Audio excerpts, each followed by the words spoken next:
सवाल ये है कि how do you finalise your look for international red carpet, क्योंकि आपको भी पता है बहुत ज़्यादा प्रेशर होता है. हाल ही में आपने मेट का रेड कार्पेट जो वॉक किया था उसमें प्रियंका की ड्रेस काफ़ी शायद ऑडियंस को पसंद नहीं आई थी, and you know what happened. So how do you finalise on your look? Pressure होता है, किस तरह से डील करते हैं इस प्रेशर से? You're assuming I know what happened. I have no idea what has happened. So let me tell you, उनके ड्रेस पर काफ़ी सारे ट्वीट्स हुए, बहुत सारे जोक्स बनाए गए, उनका जो गाउन था, जो जैकेट गाउन था उस पर. तो उस चीज़ को किस तरह से लेते हो आप, और इस प्रेशर से किस तरह से डील करते हो?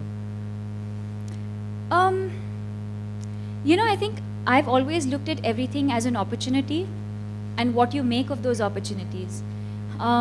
For me, or for her, I'm sure, the opportunity is not about what we're wearing, but it's really about the opportunity and the privilege of being at an event like that. And that's what my focus was. My focus was to feel good in what I wear. Some people might like what I wear, some people might not like what I wear.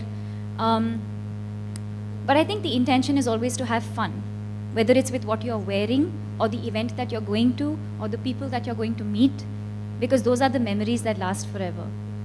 And I think the only time,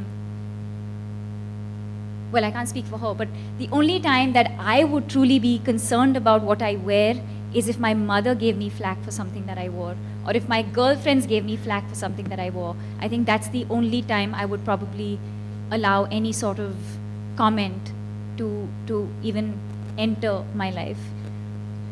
Also, I feel the fact that you're representing India on such global platforms, that itself is a big thing, Deepika. Thank you for recognizing that. Thank you so much, you. really. And everyone recognizes that as well. To put us on the global map, more power to you, okay? Thank you. And I did not pay him for that. She did not. Trust me on that one. All right.